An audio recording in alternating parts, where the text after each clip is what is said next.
कहानी की शुरुआत एक दूर दराज बसे छोटे से गांव से होती है, जहां के लोग हमेशा डर के साए में जीते थे। दरअसल इस गांव में बहुत समय से एक खौफनाक कहानी फैल रही थी, जिसने सभी लोगों के दिलों में डर भर दिया था। गांव वालों का कहना था कि नदी के पास एक भयानक राक्षस रहता है, जो इंसानों का शिकार करता है, उन्हें मारकर उनका सिर काट देता है और फिर उस सिर को खा जाता है। इसके बाद वो बिना सिर वाली लाश को नदी से बाहर फेंक देता है। शुरुआत में लोगों ने इस कहानी को सिर्फ एक अफवाह या पुरानी लोक कथा समझा था, लेकिन धीरे धीरे हालात बदलने लगे और वो डरावनी कहानी सच होती हुई दिखाई देने लगी। ये सब देखकर पूरे गांव में दहशत फैल गई। अब किसी को भी शक नहीं रहा कि नदी के पास सच में कोई खतरनाक चीज मौजूद है, बल्कि उन्हें पूरा यकीन हो गया था कि वहां कोई भयानक राक्षस रहता है। अब हालात ऐसे हो गए थे कि जब भी गांव से कोई व्यक्ति अचानक गायब होता, तो लोग बिना किसी जांच पड़ताल के यही मान लेते थे कि उसे नदी वाले राक्षस ने मार दिया है। फिर एक दिन यही डरावनी घटना एक युवा लड़की के साथ हुई, जिसका नाम नागा था। एक दिन वो अचानक बिना कोई निशान छोड़े गायब हो गई। कुछ समय बाद उसकी चप्पलें नदी के किनारे मिली, लेकिन उसका शरीर कभी नहीं मिला। इसी वजह से पूरे गांव ने मान लिया कि नागा को भी उसी नदी के राक्षस ने मार दिया है, इसलिए किसी ने भी उसे ढूंढने की हिम्मत भी नहीं की। यहाँ तक कि गांव के मुखिया ने भी इस मामले में कोई खास दिलचस्पी नहीं दिखाई। लेकिन एक व्यक्ति ऐसा था जिसने इस बात को मानने से साफ इनकार कर दिया। वो थी नागा की आंटी मोहिक। मोहिक को पूरा विश्वास था कि उसकी भतीजी अभी भी जिंदा है, या फिर किसी ऐसी मुश्किल में फंसी है जिससे वह बाहर नहीं निकल पा रही। अब जब गांव का कोई भी व्यक्ति मोहिक की मदद के लिए तैयार नहीं हुआ, तो उसने शहर से मदद लेने का फैसला किया। इसी फैसले के चलते उसने एक प्राइवेट इन्वेस्टिगेटर को बुलाया, जिसका नाम डिटेक्टिव कीन था। अब कुछ दिनों बाद कीन उस गांव में पहुंचा। मुश्किल और खतरनाक मामलों को सुलझाने की वजह से उसकी पहचान पहले से ही काफी मशहूर थी। यहाँ तक कि इस अनजाने गांव में भी लोग उसका नाम सुन चुके थे। गांव पहुंचते ही उसने मोहिक को ढूंढने की कोशिश की। तभी उसे पता चला कि वो गांव के मुखिया के घर गई हुई है। जब कीन वहां पहुंचा तो उसने एक बुरा दृश्य देखा, जहां गांव का मुखिया मोहिक से मिलने के लिए तैयार नहीं था और उसके गार्ड उसके साथ बहुत बुरा व्यवहार कर रहे थे। ये देखकर कीन तुरंत बीच में आ गया और उसने गार्ड्स को रोक दिया। फिर उसने मोहिक को वहां से सुरक्षित बाहर निकाल लिया। अब जब मोहिक ने कीन को देखा तो उसे बहुत राहत महसूस हुई। उसे लगने लगा कि शायद उसकी भतीजी को ढूंढने की अब भी कोई उम्मीद बची है। इसके बाद जांच की शुरुआत नागा के घर से हुई। वहां कीन की मुलाकात फीहा से हुई, जो नागा का असली पिता था। जब कीन ने उससे पूछा कि उसने अपनी बेटी को आखिरी बार कब देखा था, तो उसका जवाब काफी चौंकाने वाला था। सवाल का सीधा जवाब देने के बजाय फीहा का रवैया बेहद लापरवाह और कठोर दिखाई दिया। उसने बेपरवाही से कहा कि शायद नागा किसी दूसरे आदमी के साथ भाग गई होगी। ये बात सुनकर मोहिक को बहुत गुस्सा आया, लेकिन उसने किसी तरह अपने गुस्से को काबू में रखा। इसके बाद वो कीन को नागा के कमरे की जांच करने के लिए अंदर ले गई। पहली नजर में नागा का कमरा बिल्कुल साफ और व्यवस्थित दिखाई दे रहा था, लेकिन कीन की तेज नजरों ने कमरे में एक अजीब बात नोटिस की। उसने देखा कि फर्श पर फूलदान के प्लेट के कुछ टूटे हुए टुकड़े पड़े थे। मोहिक ने बताया कि ये बात काफी अजीब है, क्योंकि नागा एक दर्जी थी और उसे फूलदान इकट्ठा करने की कोई आदत नहीं थी। इसलिए सवाल उठता था कि ये अजनबी टुकड़े आखिर यहाँ आए कहाँ से। तब कीन ने पूछा कि क्या हाल ही में घर में कोई अजीब घटना हुई थी जिससे ये सब जुड़ा हो सकता है। ये सुनकर मोहिक को एक पुरानी बात याद आई। कुछ दिन पहले एक चोर घर में घुस आया था, लेकिन उस समय नागा ने उसे देख लिया था। नागा ने उसे डांटते हुए उसका सामना किया और दोनों के बीच झड़प भी हो गई। उस झड़प के दौरान नागा ने चोर के हाथ को घायल कर दिया था, लेकिन क्योंकि घर से कुछ भी चोरी नहीं हुआ था, इसलिए उस मामले को ज्यादा गंभीरता से नहीं लिया गया और बात वहीं खत्म कर दी गई। अब जब घर से कोई पक्का सुराग नहीं मिला, तो कीन ने उस जगह पर जाने का फैसला किया जहां नागा आखिरी बार देखी गई थी। वो जगह नदी के पास का जंगल था। जहां नागा की चप्पलें मिली थीं, वहां कीन को एक अहम सबूत मिला। उसे वहां एक अजीब पौधे का बीज मिला। कीन उस बीज को लेकर गांव के शमन के पास गया ताकि वो उसकी पहचान कर सके। शमन ने उस बीज को देखते ही पहचान लिया और बताया कि ये एक ऐसे पौधे का बीज है जिसका असर नशे जैसा होता है और इसकी मदद से किसी इंसान को बेहोश भी किया जा सकता है। लेकिन इसके साथ ही शमन ने कीन को एक कड़ी चेतावनी भी दी। उसने कहा कि अगर कीन को लगता है कि नागा के गायब होने के पीछे इंसानों का हाथ है, तो वो गलत सोच रहा है। शमन को पूरा यकीन था कि ये सब उस सिर खाने वाले राक्षस का ही काम है, लेकिन कीन ने शांत दिमाग से सोचा। उसे लग रहा था कि इस गांव में कुछ लोग सच को छिपाने की कोशिश कर रहे हैं। अब जब वो शमन के घर से बाहर निकला, तो उसे एहसास हुआ कि मोहिक चुपके से उसका पीछा कर रही थी। तब मोहिक ने कीन को बताया कि नागा उसके लिए कितनी खास थी। नागा की माँ उसे तभी छोड़कर चली गई थी जब वो बहुत छोटी थी। उसके बाद उसके पिता फीहा ने भी कभी उसे सच में अपनी बेटी की तरह नहीं अपनाया। ऐसी हालत में सिर्फ मैं वही थी जिसने नागा को प्यार और देखभाल के साथ पाला था। लेकिन मोहिक के पति को यह बिल्कुल पसंद नहीं था कि वो अपनी भतीजी पर इतना ध्यान दे। उसने मोहिक को साफ शब्दों में धमकी दी थी कि अगर उसने नागा की देखभाल जारी रखी तो वो उसे तलाक दे देगा। इसी वजह से मोहिक को मजबूरी में नागा से दूर होना पड़ा। लेकिन कई साल बाद उसे अपनी गलती का एहसास हुआ। तब उसने अपने पति को तलाक दे दिया और अपनी भतीजी से दोबारा मिलने के लिए गांव वापस आ गई ताकि वो अपनी पुरानी गलतियों को सुधार सके। लेकिन किस्मत ने उसका साथ नहीं दिया। गांव लौटने के कुछ ही दिनों बाद नागा अचानक रहस्यमय तरीके से गायब हो गई। इस घटना के बाद मोहिक को गहरा पछतावा होने लगा। उसे लगता था कि अगर वो नागा को कभी छोड़कर नहीं जाती तो शायद आज वो सुरक्षित होती। मोहिक की सच्चाई और उसका पछतावा देखकर कीन ने उसे अपनी जांच में साथ रहने की अनुमति दे दी। अब जैसे ही रात हुई, पूरे गांव में फिर से डर का माहौल फैल गया। सिर खाने वाले राक्षस का डर इतना ज्यादा था कि हर व्यक्ति ने अपने घर के दरवाजे मजबूती से बंद कर लिए। लोगों ने अपने घरों के सामने शमन द्वारा दिए गए ताबीज भी लटका दिए ताकि बुरी शक्तियों से बचा जा सके। उधर कीन भी गांव में ही ठहरा हुआ था और वो भी इस भारी और डरावने माहौल को महसूस कर रहा था। लेकिन थकान के कारण जब उसे नींद आई तो उसके सपने में एक बेहद डरावना दृश्य दिखाई दिया। उसने खुद को नदी के किनारे खड़ा देखा। पानी में नागा का कटा हुआ सिर तैर रहा था और ऊपर से डरावनी बात यह थी कि उसकी आंखें खुली हुई थीं और उसका मुंह हिल रहा था जैसे वो किसी से मदद मांग रही हो। कीन अचानक घबराकर जाग गया। उसके शरीर पर ठंडा पसीना बह रहा था और उसकी सांसें तेज हो गई थीं। वो समझ नहीं पा रहा था कि जो उसने अभी देखा वो सिर्फ एक साधारण सपना था या फिर नागा की बेचैन आत्मा का कोई संकेत। अब सुबह होते ही कीन ने समय बर्बाद नहीं किया और मोहिक के साथ फिर से पूरे गांव में घूमकर नए सुराग ढूंढने लगा। तभी उन्हें एक परेशान करने वाली जानकारी मिली। नागा के गायब होने वाले दिन उसे गांव के मुखिया की बेटी ट्वेट के साथ जोरदार बहस करते हुए देखा गया था। ये सुनते ही कीन और मोहिक तुरंत मुखिया के घर पहुंचे और ट्वेट से पूछताछ की। ट्वेट ने बताया कि उनका झगड़ा एक मामूली बात को लेकर हुआ था। उसने कहा कि नागा ने उसके लिए जो कपड़ा तैयार किया था उसका रंग गलत था, इसलिए उसने उसे पैसे देने से मना कर दिया था। इस बात पर गुस्से में नागा ने कहा था कि अगर ट्वेट पैसे नहीं देगी तो वो ये पैसा उसके मंगेतर टैग से वसूल कर लेगी। इस घटना से ये संभावना बनती थी कि झगड़े के बाद नागा टैग से मिलने गई हो। कीन ने तुरंत टैग के बारे में जानकारी जुटाई। तब उसे पता चला कि टैग एक कुम्हार था जो मिट्टी के फूलदान और प्लेटें बनाता था। ये बात सुनते ही कीन को नागा के कमरे में मिले फूलदान के टूटे हुए टुकड़े याद आ गए। अब ये संभव था कि वो फूलदान टैग ने ही बनाया हो। इसी शक के आधार पर कीन और मोहिक सीधे टैग के घर पहुंच गए। लेकिन वहां का माहौल अजीब तरह से शांत और डरावना था। इससे मोहिक काफी डरी हुई लग रही थी, इसलिए कीन ने उसे बाहर इंतजार करने को कहा और खुद अंधेरे वर्कशॉप के अंदर चला गया। अंदर जाते ही अचानक कीन को ऐसा लगा जैसे सिर खाने वाला राक्षस नागा पर हमला कर रहा हो। लेकिन वो डरावना दृश्य एक पल में गायब भी हो गया। तभी उसे वर्कशॉप के पीछे से किसी के हिलने की आवाज सुनाई दी। कीन तुरंत वहां दौड़कर गया और आखिर में उसे टैग मिल गया। कीन ने बिना देर किए उस पर नागा के गायब होने में शामिल होने का आरोप लगा दिया और उससे पूछा कि आखिर में उसका नागा के साथ क्या रिश्ता था। सवालों के दबाव में आकर टैग ज्यादा देर तक चुप नहीं रह सका और उसने नागा के साथ अपने रिश्ते की सच्चाई बता दी। उसने बताया कि वो नागा से प्यार करता था और तुएट से अपनी सगाई तोड़कर नागा से शादी करना चाहता था। लेकिन उनका ये रिश्ता गांव के मुखिया और उसके परिवार को बिल्कुल मंजूर नहीं था। जब उन्हें इस प्यार के बारे में पता चला तो उन्होंने टैग को साफ शब्दों में धमकी दी थी कि अगर उसने सगाई तोड़ी तो वे उसकी और नागा दोनों की जिंदगी बर्बाद कर देंगे। टैग की ये सच्चाई सुनने के बाद कीन और मोहिक के मन में एक नया शक पैदा हुआ। उन्हें लगा कि शायद गांव के मुखिया का परिवार ही नागा के गायब होने के पीछे जिम्मेदार हो सकता है, ताकि अपने परिवार की इज्जत बचाई जा सके। इस शक के साथ वे दोनों गांव के मुखिया के घर वापस गए। वहां लियाम, उसकी पत्नी विहोंग और उनकी बेटी तुएट से पूछताछ की गई। तीनों ने ये बात मानी कि वे टैग से नाराज थे, लेकिन उन्होंने साफ कहा कि उन्होंने नागा को कोई नुकसान नहीं पहुंचाया। तभी ट्वेट ने एक नई और चौंकाने वाली बात बताई। उसने कहा कि टैग झूठ बोल रहा है, वो नागा से शादी नहीं करना चाहता था। असल में जब टैग को पता चला कि नागा उसके बच्चे की मां बनने वाली है तो वो डर गया था। इसी डर की वजह से वो नागा को छोड़ना चाहता था। ये बात सामने आते ही पूरे मामले की दिशा बदल गई। अब ये साफ हो गया था कि नागा टैग के बच्चे से गर्भवती थी। अब इस घटना के पीछे कई लोगों के पास मजबूत कारण हो सकते थे। पहली संभावना ये थी कि टैग ने ही नागा को मार दिया हो ताकि उनके रिश्ते और गर्भ की सच्चाई सामने न आए और वो गांव के मुखिया की अमीर बेटी से शादी कर सके।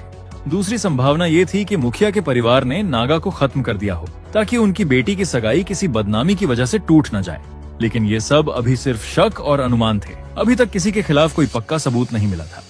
तभी कीन को एक पुराना सुराग याद आया जिसे पहले नजरअंदाज कर दिया गया था। वो था घर में घुसने वाला चोर। ये बात अजीब थी कि उसने उस समय कुछ भी चोरी नहीं किया था। कीन ने इस घटना के आधार पर एक नई संभावना सोची कि टैग ने उस चोर को भेजा हो ताकि वो नागा से वो फूलदान वापस ले आए जो उसने उसे दिया था। अगर वो चीज मिल जाती तो उनके रिश्ते का सबूत खत्म हो सकता था। या फिर ये भी हो सकता था कि मुखिया के परिवार ने किसी हत्यारे को चोर बनकर नागा के घर भेजा हो, लेकिन नागा के विरोध करने की वजह से उनका प्लान सफल नहीं हो पाया। अब चाहे इस योजना के पीछे कोई भी रहा हो, सच्चाई तक पहुंचने की चाबी उसी चोर के पास थी जिसका हाथ घायल हुआ था। इसके बाद कीन और मोहीग उस चोर को खोजने निकल पड़े। चूंकि सबसे बड़ा सुराग हाथ की चोट थी, इसलिए कीन ने ऐसी योजना बनाई कि वो शक वाले लोगों के हाथों को ध्यान से देख सके। आखिर में उनकी तलाश सफल हुई। उन्हें टोंग नाम का एक आदमी मिला जो पहले भी कई बार चोरी कर चुका था। जब टोंग के हाथ को देखा गया तो उसमें हाल ही की चोट का निशान था। कीन ने उससे सख्ती से पूछताछ की, तब उसने मान लिया कि उसी रात वो नागा के घर में घुसा था। लेकिन जब उससे पूछा गया कि उसे नागा को मारने के लिए किसने पैसे दिए थे, तो उसने साफ इनकार कर दिया। उसका कहना था कि उसे किसी ने कोई आदेश नहीं दिया था, वो सिर्फ पैसों की जरूरत के कारण चोरी करने गया था। हालांकि उसने एक और महत्वपूर्ण बात बताई। उसने कहा कि जब वो उस रात नागा के घर से भाग रहा था, तब उसने एक अजीब दृश्य देखा था। उसने गांव के मुखिया की पत्नी विहोंग और नागा के पिता फीहा को चोरी छिपे साथ देखा था। बाद में ये सच सामने आया कि फीहा और विहोंग कई सालों से गुप्त संबंध में थे और उसी रात नागा ने अपने ही पिता को विहोंग के साथ रंगे हाथों देख लिया था। अब कीन का शक सीधे विहोंग पर जाने लगा। उसे लगने लगा कि शायद इन सारी घटनाओं के पीछे असली दिमाग वही है। लेकिन जब उससे सीधे सवाल किए गए तो विहोंग ने किसी भी अपराध को स्वीकार नहीं किया। अब उसके खिलाफ कोई ठोस सबूत भी नहीं थे, इसलिए कीन और मोहीग के पास वहां से लौटने के अलावा कोई और रास्ता नहीं था। इसके बाद भी दोनों ने हार नहीं मानी और गांव में दूसरे गवाहों की तलाश जारी रखी। जल्द ही उन्हें पता चला कि एक व्यक्ति ने नागा को जंगल में टुएट से मिलते हुए देखा था। ये जानकारी मिलते ही कीन ने तुरंत टुएट से पूछताछ की और सारे सबूत उसके सामने रख दिए। अब टुएट के पास छिपाने के लिए कुछ नहीं बचा था और आखिर में उसने सच्चाई कबूल कर ली। उसने बताया कि वो नागा से जंगल में मिली थी और दोनों के बीच बहुत तीखी बहस हुई थी और उसी बहस के दौरान टुएट ने एक पत्थर उठाया और नागा के सिर पर मार दिया। इस जोरदार वार से नागा तुरंत बेहोश होकर जमीन पर गिर गई। टुएट ने जब उसे जमीन पर पड़े देखा तो उसे लगा कि नागा मर चुकी है। घबराहट और डर के कारण वो बिना कुछ सोचे तुरंत वहां से भाग गई और नागा के शरीर को वहीं छोड़ दी। फिर कुछ ही समय बाद पुलिस गांव में पहुंची और टुएट को हत्या और लापरवाही से मौत का कारण बनने के आरोप में गिरफ्तार कर लिया। ये सब देखकर मोहीग खुद को संभाल नहीं पाई और फूट फूट कर रोने लगी, क्योंकि उसे लगा कि उसकी भतीजी नागा अब इस दुनिया में नहीं रही। लेकिन टुएट की गिरफ्तारी के बाद भी कीन के मन में कई सवाल बाकी थे। मुख्य आरोपी पकड़े जाने के बावजूद एक बड़ी पहेली अभी भी सुलझी नहीं थी। नागा का शरीर आखिर गायब कैसे हो गया था, ये रहस्य अब भी बना हुआ था। फिर उस रात कीन सराय में अकेले बैठकर खाना खा रहा था। तब अचानक कमरे का माहौल बदल गया। कीन को ऐसा महसूस हुआ जैसे कोई अदृश्य चीज कमरे में आ गई हो। जब उसने पीछे मुड़कर देखा तो उसके सामने वही भयानक सिर खाने वाला राक्षस खड़ा था। इस बार दृश्य और भी डरावना था। उस राक्षस के हाथ में नागा का कटा हुआ सिर था और वो उसे बेरहमी से खा रहा था। फिर वो डरावना प्राणी धीरे धीरे कीन की ओर बढ़ने लगा। जैसे ही वो अचानक कीन पर झपटा, कीन डर के मारे जोर से चिल्ला उठा। सौभाग्य से पास में मौजूद पुलिस अधिकारियों ने उसकी आवाज सुन ली और वे तुरंत दरवाजा तोड़कर अंदर घुस गए और कीन को बचा लिया। लेकिन अजीब बात यह थी कि जैसे ही पुलिस अंदर आई, वो राक्षस अचानक गायब हो गया। इस घटना के बाद कीन को यकीन हो गया कि इस मामले में कुछ ऐसा हो रहा है जो नॉर्मल नहीं है। अब उसने अपने साथियों को आदेश दिया कि वे इस राक्षस के पीछे छिपी असली सच्चाई का पता लगाएं। इसके लिए उन्होंने गांव के पुराने रिकॉर्ड और इतिहास को खंगालना शुरू कर दिया। तभी उन्हें 30 साल पुरानी एक भयानक घटना के बारे में पता चला। करीब 30 साल पहले इस गांव में एक बड़ा हादसा हुआ था। उस समय एक पूरे परिवार के 14 लोगों पर गांव से विश्वासघात करने का आरोप लगाया गया था। लेकिन बिना किसी सही जांच या न्याय के गांव वालों ने खुद ही फैसला कर लिया। फिर वे उन सभी लोगों को पकड़कर नदी के किनारे ले गए और वहां एक एक करके बेरहमी से उनके सिर काट दिए। लोगों का मानना था कि उस परिवार की पीड़ित आत्माएं मिलकर एक भयानक शक्ति बन गईं, जिसे बाद में सिर खाने वाले राक्षस के रूप में जाना जाने लगा। उस घटना के बाद से नदी को अभिशप्त जगह माना जाने लगा। लेकिन इस कहानी में एक अजीब बात भी थी। ये कहानी तो 30 साल पुरानी थी, लेकिन राक्षस के हमलों और हत्याओं की घटनाएं पिछले 5 से 10 सालों में ही अचानक बढ़ने लगी थी। इससे एक नया सवाल खड़ा हुआ। अगर ये राक्षस सच में 30 साल से मौजूद था, तो वो 20 साल तक शांत क्यों रहा और अचानक अभी क्यों सक्रिय हुआ? अब कीन के मन में 2 तरह के विचार चल रहे थे। एक तरफ उसका तर्कसंगत दिमाग भूत प्रेत के अस्तित्व को मानने से इनकार कर रहा था, लेकिन दूसरी तरफ उसकी अपनी आंखों ने उस राक्षस को कई बार देखा था। इसी बीच गांव के मुखिया के घर में भी भारी तनाव का माहौल बन गया था। मुखिया की पत्नी विहोंग पूरी तरह घबराई हुई थी। उसने अपने पति लियाम से मदद मांगी, लेकिन उसने इस मामले में और उलझने से मना कर दिया। तभी विहोंग के निजी नौकर ने एक डरावनी खबर दी। जिस आदमी को उसने नागा को मारने के लिए पैसे दिए थे, उसने अभी तक ये काम पूरा नहीं किया था। यहीं से सच्चाई सामने आई कि इस पूरे षड्यंत्र के पीछे असली दिमाग विहोंग ही थी। अतीत की घटनाओं को याद करने पर सब साफ हो गया। जब जंगल में टुएट ने गुस्से में नागा के सिर पर पत्थर मारा था और वह बेहोश हो गई थी, तो टुएट डरकर वहां से भाग गई थी। लेकिन संयोग से विहोंग का नौकर उस घटना का गवाह बन गया था और उसने तुरंत अपनी मालकिन को सारी बात बता दी थी। लेकिन नागा की मदद करने के बजाय विहोंग ने इसे एक मौका समझा। वो अपनी बेटी की बदनामी से बचना चाहती थी, इसलिए उसने नौकर को पैसे देकर एक हत्यारे को बुलाने के लिए कहा।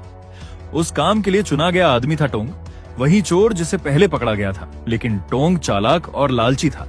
जब उसने जंगल में नागा को बेहोश हालत में पाया, तो उसने एक नया प्लान बना लिया। नागा को मारने के बजाय उसने उसे छिपाकर कैद कर लिया। उसका इरादा था कि वो बार बार विहोंग को ब्लैकमेल करेगा और उससे पैसे वसूलता रहेगा। अब सारे सुराग फिर से टोंग की ओर इशारा कर रहे थे, इसलिए कीन और मोहिग ने उसका गुप्त रूप से पीछा करने का फैसला किया।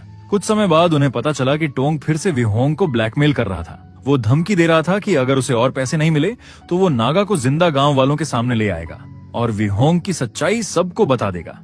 इस बात को लेकर दोनों की एक गुप्त मुलाकात जंगल में तय हुई। उसी जगह पर विहोंग, उसका नौकर और टोंग आपस में मिले। माहौल बहुत तनावपूर्ण हो गया। टोंग को शक हो गया कि नौकर उसे धोखा देने वाला है, इसलिए उसने नौकर की हत्या कर दी। अब विहोंग पूरी तरह टोंग के सामने फंस चुकी थी। वो उससे विनती करने लगी कि वो नागा को उसके हवाले कर दे ताकि वो खुद उसे मार सके। बदले में उसने टोंग को बचा हुआ सारा पैसा देने का वादा किया। टोंग इस सौदे के लिए तैयार हो गया और दोनों उस जगह पहुंचे जहां नागा को कैद करके रखा गया था। लेकिन जैसे ही विहोंग नागा को मारने वाली थी, उसी समय कीन और मोहिग वहां पहुंच गए। उन्हें देखते ही वहां तुरंत एक भयंकर टकराव शुरू हो गया। कीन ने अकेले ही टोंग का सामना किया और जोरदार लड़ाई के बाद अपनी बहादुरी से उसे एक पेड़ की नुकीली लकड़ी में भेद कर मार दिया। दूसरी तरफ मोहिग ने नागा को विहोंग के हाथों से छुड़ा लिया और उसे एक पेड़ से बांध दिया। अगले दिन पूरे गांव के सामने इस पूरे मामले की सच्चाई उजागर हो गई। इसके बाद विहोंग को हत्या की कोशिश के आरोप में पुलिस ने गिरफ्तार कर लिया। उधर टैक ने भी टुएट से अपनी सगाई तोड़ दी और नागा के साथ फिर से अपना रिश्ता जोड़ लिया। अब वो नागा और अपने होने वाले बच्चे के साथ एक नई जिंदगी शुरू करना चाहता था। धीरे धीरे गांव में शांति लौट आई, लेकिन कीन के लिए मामला अभी पूरी तरह खत्म नहीं हुआ था, क्योंकि उसके मन में अब भी एक बड़ा सवाल घूम रहा था। वो बार बार सोच रहा था कि आखिर वो राक्षस कौन था जिसे उसने अपनी आंखों से देखा था। अब जब कीन गांव से लौट रहा था, तब मोहिग भी उसके साथ थी। रास्ते में उसने एक महत्वपूर्ण बात बताई। उसने कहा कि उसने कभी भी उस राक्षस को नहीं देखा था जिसके बारे में कीन बात कर रहा था। फिर भी गांव के लोग मानते थे कि शमन द्वारा दिया गया एक खास पेय उन्हें उस राक्षस से बचाता है। कुछ झिझक के बाद मोहिग ने चिंता के कारण एक सच्चाई स्वीकार की। उसने बताया कि वो हर रात चुपके से वही पेय कीन के खाने में मिला देती थी, लेकिन उसने ये भी कहा कि उसने खुद कभी वो पेय नहीं पिया था। ये सुनकर कीन गहराई से चौंक गया। उसने तुरंत उस पेय की जांच करने का फैसला किया। तभी एक हैरान कर देने वाली सच्चाई सामने आई। वो पेय किसी भी तरह की सुरक्षा नहीं देता था, बल्कि वह एक शक्तिशाली नशे वाली दवा थी जो उसी पौधे के बीज से बनाई जाती थी जो पहले नदी के पास मिला था। इसका मतलब ये था कि पूरे समय गांव में कोई राक्षस था ही नहीं। लोगों को जो कुछ दिखाई देता था वो सिर्फ नशे के कारण पैदा हुई भ्रम की स्थिति थी। इस पूरे डर और झूठ के पीछे असली जिम्मेदार था शमन। अब एक और सवाल सामने आया, उसने ऐसा क्यों किया था? इस सच्चाई को समझने के लिए कीन ने गांव के इतिहास की ओर भी गहराई से जांच शुरू की। तभी एक छुपा हुआ सच सामने आया। 30 साल पहले जिस परिवार के 14 लोगों को मार दिया गया था, असल में उस परिवार में 15 लोग थे। उनमें से एक बच्चा बच गया था। उसी दिन उसके मन में बदले की आग भड़क उठी और उसने कसम खाई कि वो एक दिन इस अन्याय का बदला जरूर लेगा। इसके बाद वो गांव छोड़कर चला गया और कई सालों तक जहर और दवाइयों के बारे में सीखता रहा। कई साल बाद वो फिर से गांव लौटा, लेकिन इस बार वो अपनी असली पहचान में नहीं आया। वो शमन के रूप में गांव में वापस आया था। अब उसकी योजना बेहद चालाक और क्रूर थी। उसने अपने बनाए हुए नशे वाले मिश्रण से गांव वालों को भ्रम दिखाना शुरू किया। डर और उस नशे के असर में धीरे धीरे वो गांव वालों के दिमाग और उनके फैसलों को नियंत्रित करने लगा। फिर वो अपने दुश्मनों को एक एक करके मारता रहा, ठीक उसी तरह जैसे कभी गांव वालों ने उसके परिवार को मारा था। लेकिन जब कीन और पुलिस उसके झोपड़े तक पहुंचे, तब तक बहुत देर हो चुकी थी, क्योंकि उसकी झोपड़ी पूरी तरह खाली थी। असल अपराधी यानी शमन वहां से पहले ही भाग चुका था। और इसी के साथ ये रहस्यमयी और डरावनी कहानी यहीं खत्म हो जाती है। अगर आपको एक्सप्लेनेशन अच्छा लगा हो तो वीडियो को लाइक और कमेंट जरूर करें। ऐसी ही और मजेदार और अनोखी कहानियों के लिए चैनल को सब्सक्राइब करना ना भूलें।